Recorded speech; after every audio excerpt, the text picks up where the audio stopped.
Bienvenidas y bienvenidos a esta clase de síndrome metabólico y diabetes mellitus tipo 2. El día de hoy vamos a poder conversar acerca de cómo es la patogenia o cómo se produce el síndrome metabólico.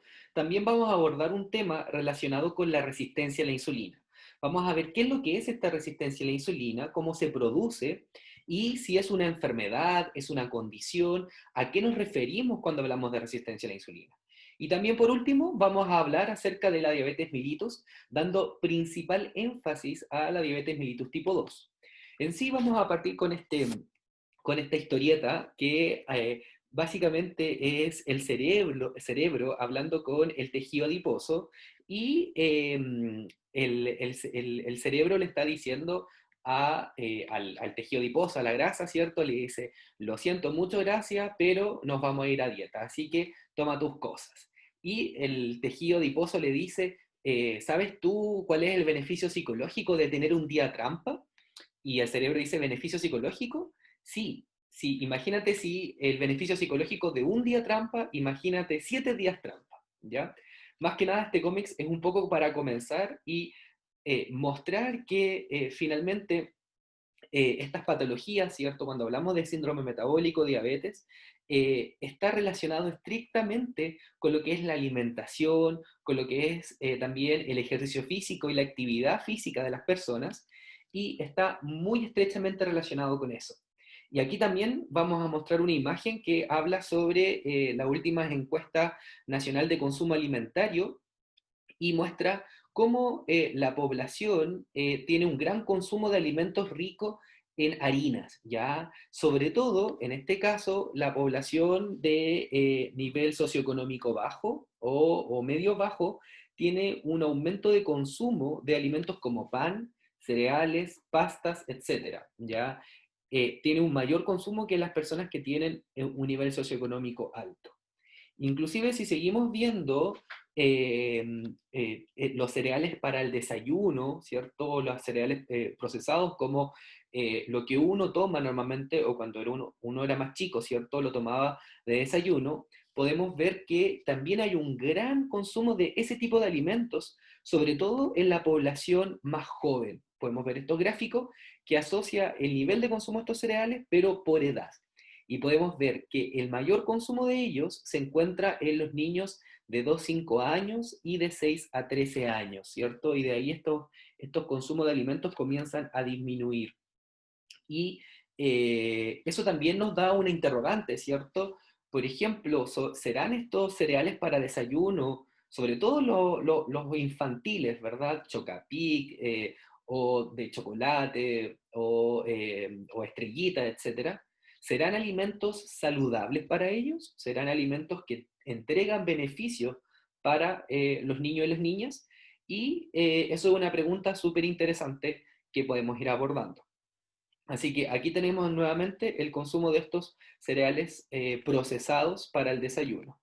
¿Y qué pasa con el consumo de frutas y verduras? Ya nosotros siempre como nutricionista, ya en el caso yo que soy nutricionista, hemos mencionado de que el consumo de fruta y verdura son muy saludables, ¿cierto?, para la población en general. Y de hecho, el MinSal, ¿cierto?, recomienda que nosotros pudiésemos consumir alrededor de 5 porciones de fruta y verdura diarias. Eso quiere decir, por ejemplo, 3 frutas, 2 verduras, o 3 verduras y 2 frutas, ¿ya? Pero a lo menos 5 porciones. Y se plantea que en la última encuesta nacional de salud, solo el 15% de la población cumple con esta recomendación diariamente, ¿ya? O sea, 15%. Hay un mayor consumo de frutas y verduras en las mujeres. Sin embargo, esto ha disminuido con el tiempo y en el hombre, ya en las últimas encuestas, es más baja que las mujeres, pero aumentó un poquitito.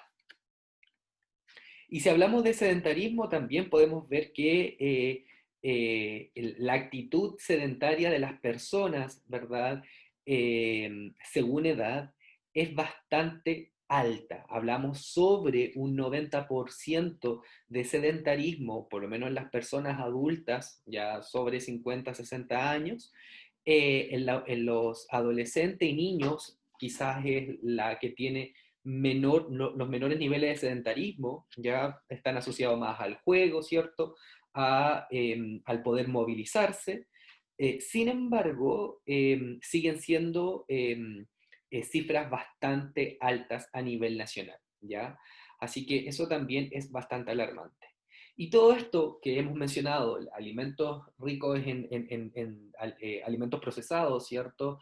Harinas refinadas, la disminución de consumo de frutas, de verduras, el aumento del sedentarismo, están estrechamente relacionadas. ¿Por qué? Porque se ha visto en diferentes estudios que este tipo de estilo de vida, más asociado a un estilo de vida occidentalizado, promueve la formación de enfermedades crónicas, ¿ya? Y dentro de estas enfermedades crónicas vamos a ver las que mencionamos, ¿verdad? El síndrome metabólico, la diabetes, y esto es súper importante de analizar y también identificar que como profesionales de la salud tenemos que entender que estos problemas no solo son problemas de una alimentación individual, sino que también tiene que ver con problemas colectivos. Es por eso que están también relacionados con lo que se llaman determinantes sociales en salud. Por eso, en la primera imagen que les mencioné, habla un poco de cómo las personas que tienen nivel socioeconómico más bajo tienen un mayor consumo de pan, pastas y harinas refinadas que las personas que tienen un nivel socioeconómico mayor, ¿ya? Por justamente estos determinantes sociales en salud. Y a manera de introducir todo este tema, podemos decir de que existe un poco de controversia en relación a identificar qué significa el síndrome metabólico. Antiguamente el síndrome metabólico se denominaba síndrome X, y también reconocer qué es lo que es la resistencia a la insulina y sus diferentes aspectos. También es importante mencionar de que existe un abuso en los métodos para poder estimar o medir la resistencia a la insulina. Existe un sobrediagnóstico y también hay un uso inadecuado de la farmacología. Y también hay múltiples especialidades del área de la salud que están involucradas en estas patologías, por ende, un poco, si no se logra trabajar en equipo, dificulta, ¿cierto?, el progreso de los y las pacientes. Ahora un poco de forma recordatoria, ¿cierto? Vamos a hablar un poco de secreción de insulina, que está muy estrechamente relacionado con este tema. Recordemos que cuando yo como alimento, eso genera un cambio a nivel de la cantidad de glucosa en la sangre que va a activar la secreción de la insulina, ¿cierto? Y la insulina lo que hace básicamente es, por una parte, a almacenar triglicéridos, que es glicerol y ácidos grasos, en el tejido adiposo. También promueve los procesos de glucógenogénesis, o sea, formación de nuevo glucógeno en el hígado, ¿cierto? Disminuye la gluconeogénesis y también promueve la glucogenogénesis a nivel muscular, ¿ya? O sea, el almacenamiento de glucógeno a nivel de los músculos. Sin embargo, también promueve el consumo de glucosa por parte del músculo, ¿cierto? O sea, si yo ocupo mi músculo, las células musculares van a utilizar esta glucosa que tienen almacenada, o incluso la que proviene de la sangre, para poder generar energía, ¿ya? Y todo esto, sobre todo la glucogenogénesis y la gluconeogénesis, a nivel sanguíneo va a disminuir los niveles de glucosa, y lo cual lo va a normalizar, ¿cierto? Para mantener esta constancia u homeostasis. Por otra parte, cuando yo, por ejemplo, estoy durmiendo, estoy en estado de ayunas, yo no secreto insulina, sino que secreto glucagón, ¿verdad? Que es otra hormona polipeptídica que se secreta en el páncreas. Y este glucagón, a diferencia de la insulina, va a generar efectos completamente opuestos, ya contrarios. Por ejemplo, va a aumentar los procesos de glucogenolisis, o sea, sacar la glucosa, ¿cierto?, del hígado para llevarlo a la sangre, o promover los procesos de gluconeogénesis, que es formación de glucosa a partir de otros sustratos que no son carbohidratos. Y todo esto mi cuerpo lo hace básicamente porque quiere normalizar los niveles de glicemia, ¿cierto? Porque aquí están bajitos al comienzo, y si yo genero todos estos procesos, yo voy a sacar glucosa del hígado, ¿verdad? o voy a transformar glucosa a partir de otros sustratos para yo poder nivelar los niveles de glucosa sanguínea, ¿ya? Y eso es un poco lo que es la homeostasis de la insulina y en sí el metabolismo de la glucosa. Y todo eso está completamente relacionado en esta imagen, que es una imagen muy bonita de la Nature, en la cual menciona que la homeostasis metabólica está completamente relacionado con lo que pasa en el páncreas y la secreción pancreática de las hormonas, como el caso de la insulina, también, y esto es súper importante, una simbiosis a nivel de la microbiota intestinal. Ya se ha visto en estudios ya a partir del 2010 en adelante, de que la microbiota juega un rol fundamental en la salud cardiovascular de las personas, ¿ya? Entonces, aquí tenemos elementos súper importantes, ¿ya? También se genera una homeostasis adecuada en el caso de los huesos, ¿cierto? También en el tejido adiposo blanco, eh, yo voy a poder utilizar los triglicéridos para poder generar energía, ¿ya? También el metabolismo a nivel hepático va a estar correcto, ¿cierto? Y en sí se van a secretar ciertas sustancias, como el caso de las leptinas, como la leptina y la adiponectina, que van a controlar mi apetito y van a controlar mis estados de saciedad. ¿Ya? Y así voy a poder generar un efecto en la cual las células beta del páncreas van a funcionar adecuadamente, va a haber una adecuada proliferación celular, también no se va a generar una hipertrofia a nivel de estas células y la sobrevida va a estar aumentada, ¿ya? Eh, Así que eso es un poco el estado homeostático cuando yo no tengo ni una patología propiamente tal. Ahora, ¿qué es lo que pasa con el síndrome metabólico? En sí, nosotros lo vamos a identificar, el nombre lo dice, ¿cierto? Un síndrome. Es una asociación de una serie de anormalidades metabólicas que va a aumentar el riesgo de padecer enfermedad cardiovascular y además de padecer diabetes mellitus en los individuos que están afectados, ¿ya? O sea, básicamente el síndrome metabólico es un conjunto de anormalidades metabólicas y eso es súper importante que podamos entender. Nosotros vamos a poder clasificar este síndrome metabólico y alrededor del tiempo, esto comenzó más o menos en los años 50, años 60, como a identificar como un problema de salud, y hay diferentes organizaciones a nivel internacional que han identificado o han clasificado este síndrome metabólico. Tenemos el caso de la OMS, el ATP3, que es uno de los más importantes, y también tenemos la IDF, ya que en el año 2007 también hizo su propia clasificación.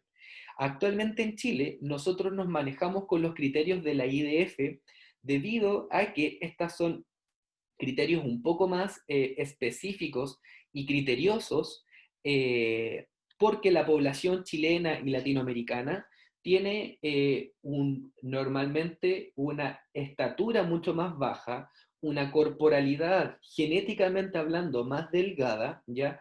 Por ende, los cambios a nivel de la alimentación o el sedentarismo nos afectan mucho más desde una perspectiva genética, ¿ya?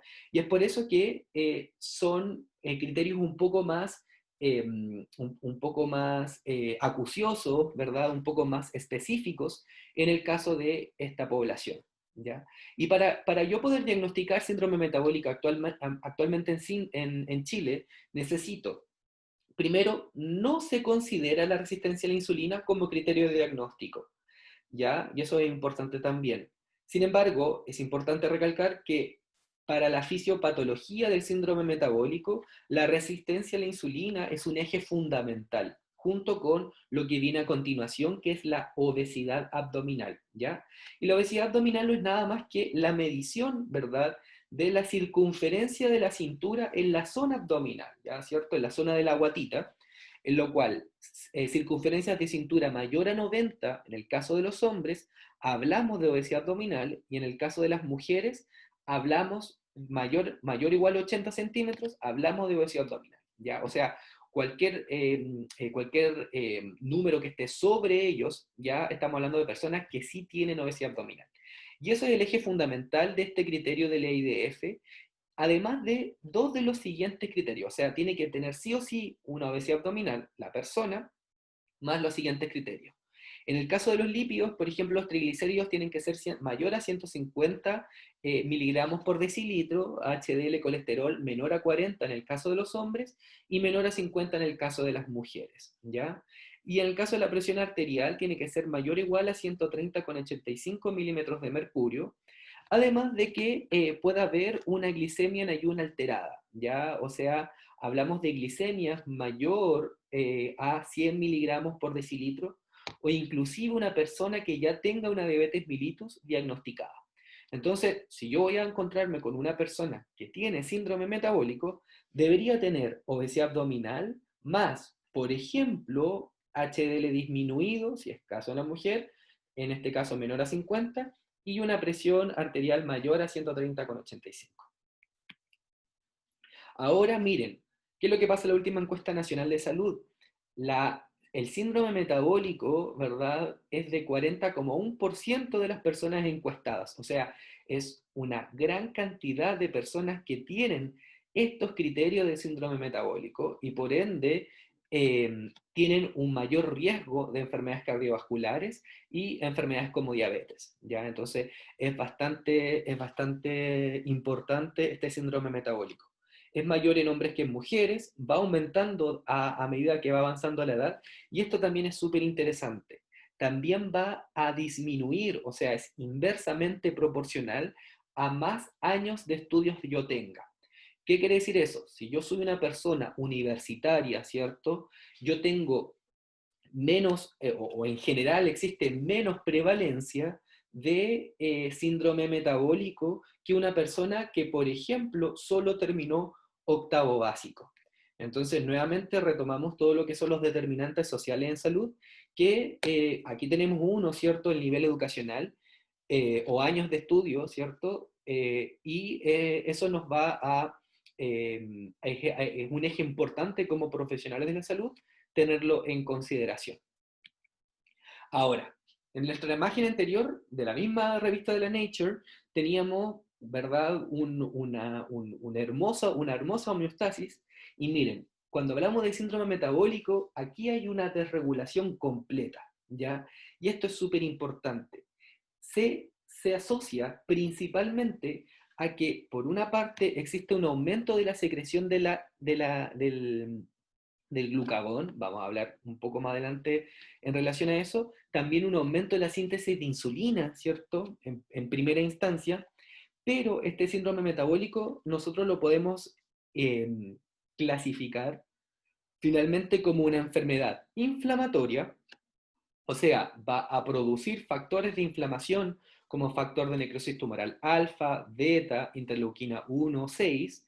También va a generar un efecto glucotóxico, ya glucotoxicidad, ya vamos a hablar de qué significa esta glucotoxicidad, y lipotoxicidad, ya. Aquí significa que en el síndrome metabólico hay un aumento de la secreción de ácidos grasos libres, ¿ya? Y estos ácidos grasos libres van a comenzar a generar daño, ¿cierto?, en otros órganos que no son el tejido adiposo, ya sea el páncreas, el hígado o el corazón, ¿ya? Y vamos a encontrar una cantidad de grasa en esas zonas. Entonces ahí encontramos un poco este resumen de este síndrome metabólico. Una inflamación que es una inflamación de tipo crónica, una glucotoxicidad y una lipotoxicidad, ¿ya? También está acompañado este síndrome metabólico a condiciones de insulinemia, ¿cierto? También muerte de las células beta del páncreas, una disminución en la funcionalidad de las células beta del páncreas, aumenta la hipertrofia de estas células, por ende aumenta su tamaño. Sin embargo, este tamaño elevado no condice a una mejor respuesta, sino todo lo contrario. Significa que es un mecanismo compensatorio que estas células tienen para tratar de sobrevivir, ¿ya? Pero más adelante, ¿cierto?, se agotan más rápidamente y por ende fallecen también, ¿ya? ¿Y qué otro elemento súper interesante también tenemos? Como habíamos hablado en la anterior lámina, en el caso de la microbiota intestinal tiene que haber una simbiosis, ¿cierto? O sea, un mutualismo en el cual nosotros alimentamos la microbiota y esta microbiota nos genera efectos benéficos, pero en un síndrome metabólico hablamos de una disbiosis de la microbiota intestinal, ¿cierto? O hay una disminución en esta microbiota, o esta microbiota está alterada en su funcionalidad, lo cual va a generar también aumentar estas alteraciones de tipo metabólica, ¿ya? Esto es un poco para que podamos resumir, ¿cierto?, el efecto del síndrome metabólico a nivel corporal. Y ahora sí, nosotros cómo vamos a poder generar o cómo vamos a poder ver la génesis del síndrome metabólico. Una persona que tiene estos factores que ya vimos, dislipidemia, ¿cierto?, HDL disminuido, presión arterial elevada, obesidad abdominal, está asociado, del punto de vista ambiental, a dos factores importantes.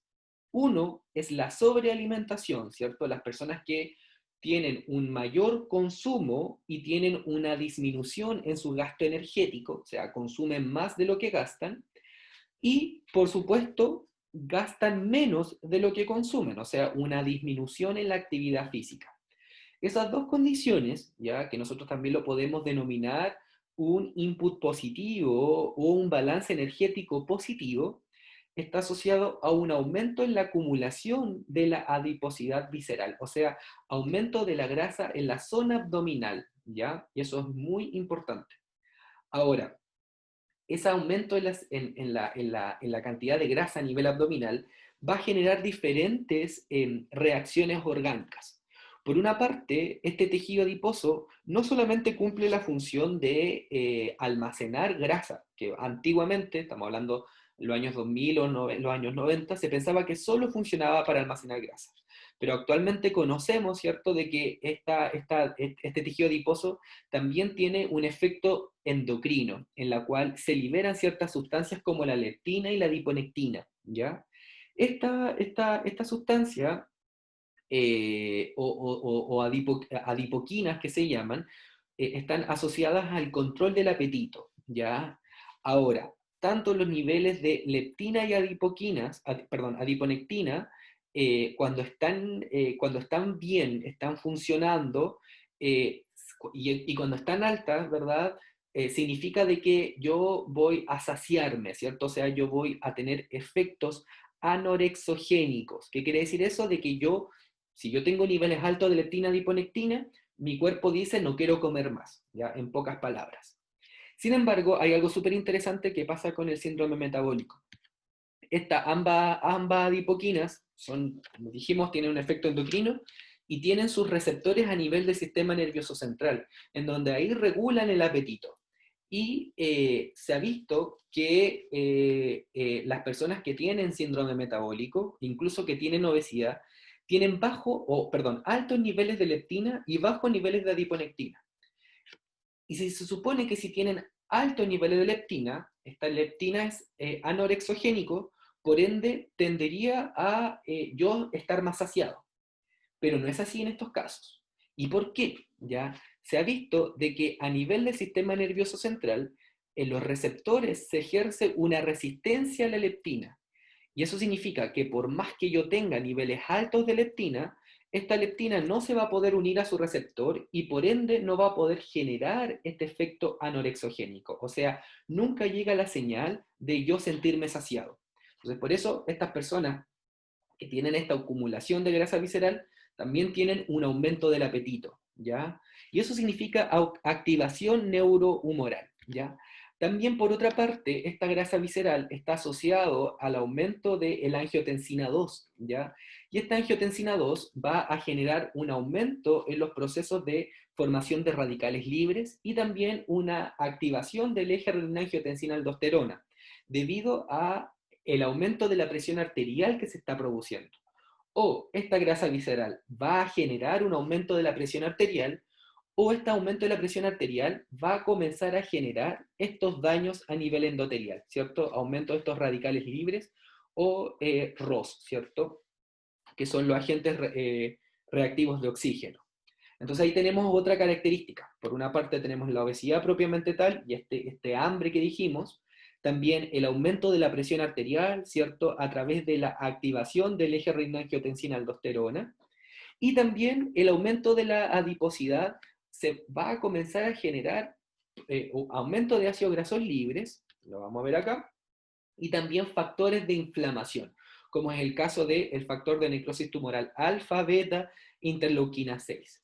Todos estos van a promover estados de una inflamación crónica, ¿ya? Y además, estos ácidos grasos libres que se va a generar producto al aumento de la acumulación de la grasa visceral, va a generar dos cosas, o tres básicamente. Por una parte, una disminución en la secreción de la insulina, ¿ya? También una disminución del consumo de glucosa por parte de la musculatura y promueve efectos de gluconeogénesis, lipogénicos y también aumento de triglicéridos. Y esto es súper importante. ¿Y por qué pasa esto? La grasa visceral, vuelvo a reiterar que tenemos acá en la zona abdominal, es la encargada de, dijimos, funciones endocrinas, pero también almacenar grasa. Y pensemos como en un globo, ¿ya? En palabras muy simples. Cuando yo tengo un globo y yo lo lleno, por ejemplo, de agua, ¿cierto? Va una bombita de agua, yo lo lleno y lo lleno, lo lleno, lo lleno, y puede almacenar, ¿cierto? Puede almacenar, pero va a llegar un punto en que ese globo o esa bomba de agua no va a poder llenar más agua. ¿Y qué va a pasar? Va a explotar, ¿cierto? Y va a salir todo el agua.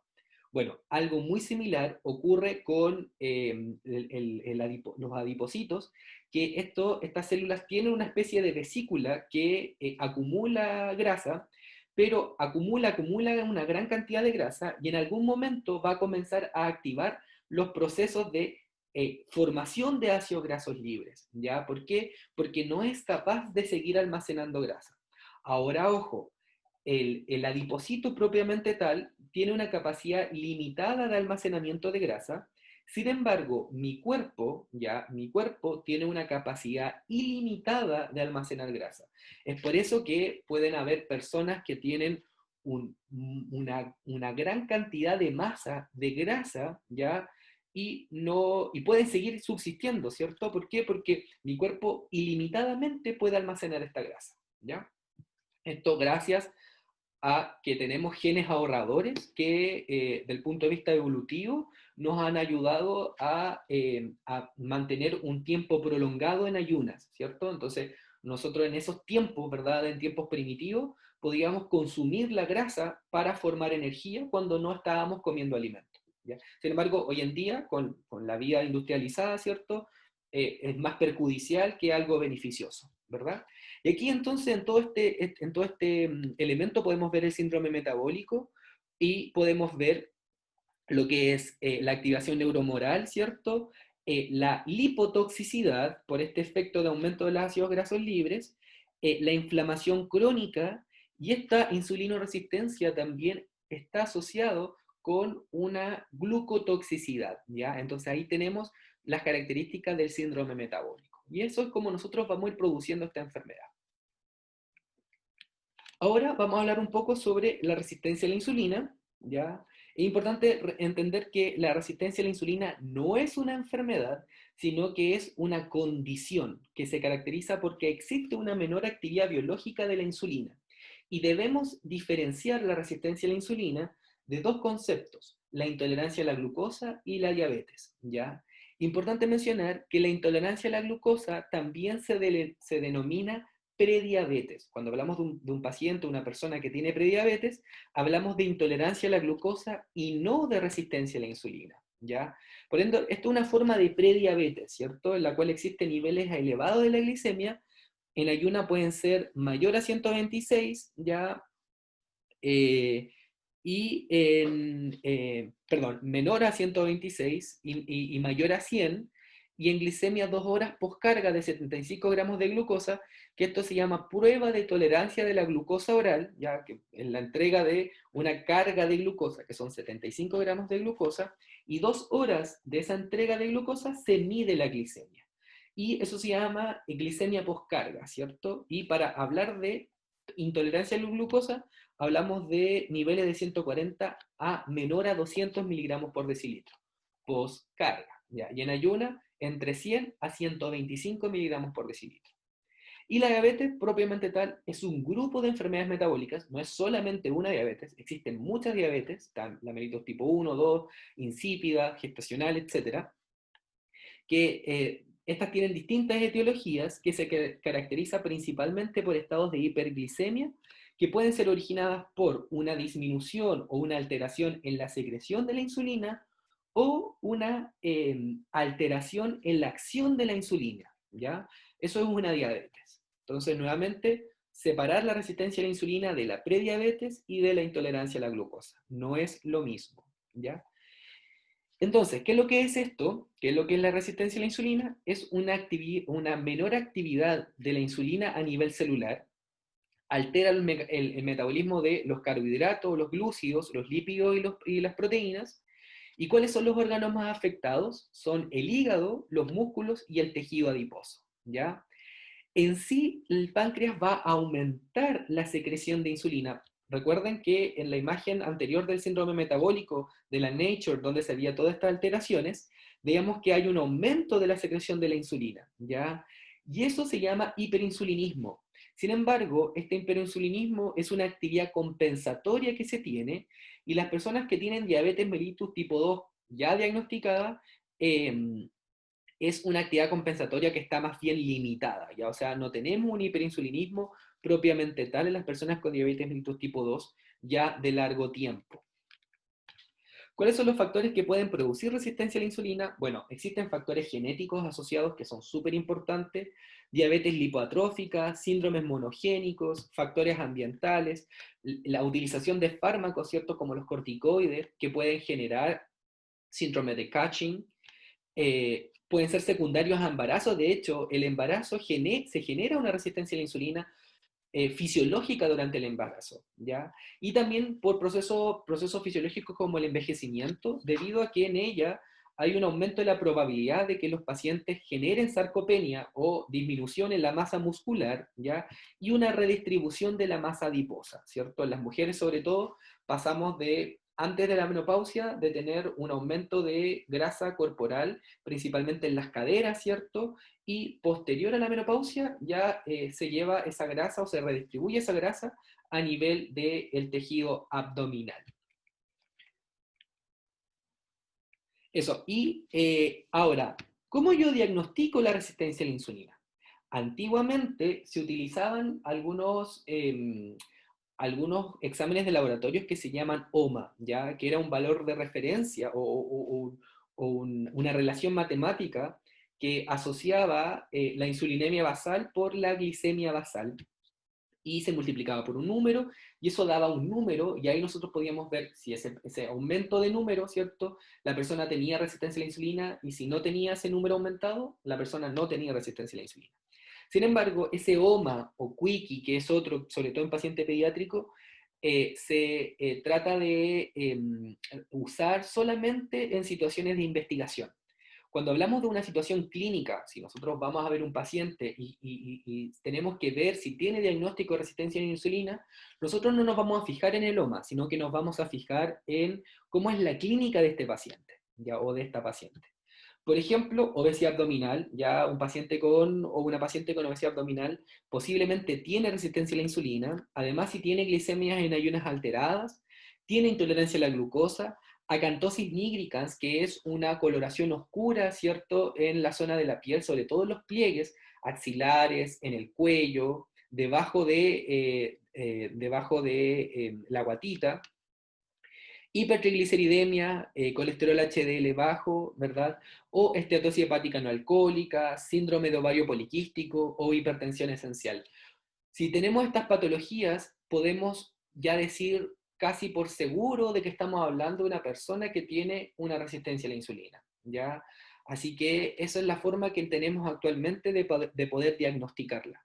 Como no es una enfermedad, es una condición, ¿cierto? Nosotros decimos que como se están alterando estos factores metabólicos, bueno, estos factores metabólicos se asocian a resistencia a la insulina y por ende podemos diagnosticarla, ¿ya?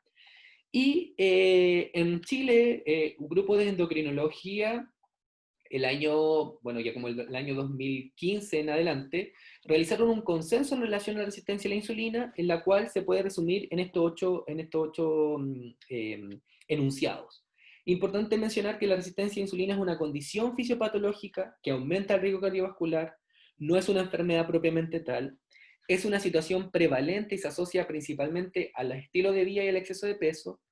Vuelvo a reiterar, no debe ser considerada una enfermedad, debe diferenciarse del síndrome metabólico y de la prediabetes, lo que ya mencionamos, ya que este último corresponde a una intolerancia a la glucosa. El diagnóstico debe ser relacionado con las manifestaciones clínicas, ¿cierto? Clínicas y bioquímicas. Los test de laboratorios como el OMA deben ser solamente utilizados para investigación. El pilar del tratamiento de la resistencia a la insulina es la reducción del peso y la actividad física, al igual que una alimentación saludable, eso debe ser el pilar fundamental. Y la metformina, que es un fármaco insulinosensibilizador, puede ser de elección en estos pacientes que tienen resistencia a la insulina, ¿ya? Y por otra parte, es importante mencionar que esta resistencia a la insulina se va a producir, como ya lo hemos mencionado, por el aumento de la grasa abdominal.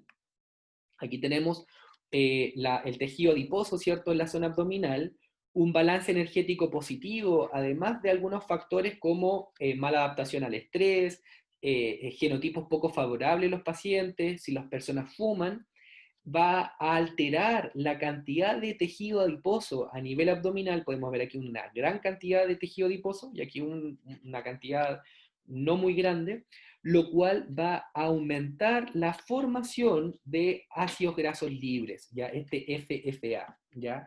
Además de alterar las adipoquinas, ya dijimos, disminución de adiponectina y aumento de la leptina, pero asociado a una resistencia en sus receptores. Entonces, ahí hay alteración en estas adipoquinas. Y como tenemos una gran cantidad de tejido adiposo, alteración de estas adipoquinas y aumento de la formación de ácidos grasos libres, yo voy a tener un aumento en la producción de un tejido adiposo ectópico. ¿Qué quiere decir esto? Es grasa que no está en el tejido adiposo, sino que está en otras partes de nuestro cuerpo. Y es por eso que puede haber grasa, ¿cierto?, que llegue hacia los músculos, ¿verdad? Un tejido adiposo que vaya a taponar los músculos, que tape el epicardio, ¿cierto? O sea, básicamente el corazón, y también aumento de tejido adiposo en el hígado. Si hablamos de esto, en el hígado, hablamos de un aumento entonces de hígado graso, ¿cierto? Formación de grasa en el hígado. También acá hablamos de un aumento del riesgo cardiovascular propiamente tal. Y si hablamos de un aumento de grasa en el músculo, ¿cierto? También vamos a ir hablando de una resistencia a la insulina propiamente tal, ya que podemos pensar de que la insulina, que tiene un efecto receptores en los músculos y en el hígado, básicamente, por decirlo en palabras simples, ¿cierto? Esta grasa va a taponar estos receptores, por ende la insulina con su receptor no va a poder unirse adecuadamente y se va a generar una resistencia a la insulina, ¿cierto? La insulina no va a poder conectar, por ende la glucosa no va a poder ingresar desde la sangre hacia dentro de las células y va a quedar dando vuelta. Y eso genera estados de hiperglicemia, ¿ya? Por eso justamente esta intolerancia a la glucosa oral, ¿cierto? Estamos hablando de estados de resistencia a la insulina, ¿verdad? Como asociada, no como igual, sino que asociada, debido a que si tenemos grasa a nivel de, por ejemplo, el tejido muscular, no se une la insulina a su receptor, se genera resistencia y eso genera un aumento de la glicemia y ahí tenemos glicemia en ayuna alterada, ¿ya? Así que eso es un poco la génesis de esta resistencia a la insulina. Y para ir terminando esta primera parte, este síndrome metabólico está asociado, ¿cierto? Ya dijimos, a mecanismos asociados con el apetito. Las personas tienen una desregulación de las adipoquinas, lo cual se va a ir generando un aumento del consumo de alimentos. Y si yo consumo más alimentos, sobre todo alimentos ricos en grasa, en azúcares, por supuesto que yo voy a seguir perpetuando, ¿cierto?, esta condición. Así que ahí tenemos esta última viñeta, que es básicamente, ¿cierto?, el tejido adiposo y el músculo y podemos ver cómo el tejido adiposo está casi taponando, ¿cierto?, al músculo. Ahora vamos a quedar hasta esta parte para comenzar con la siguiente clase de diabetes mellitus.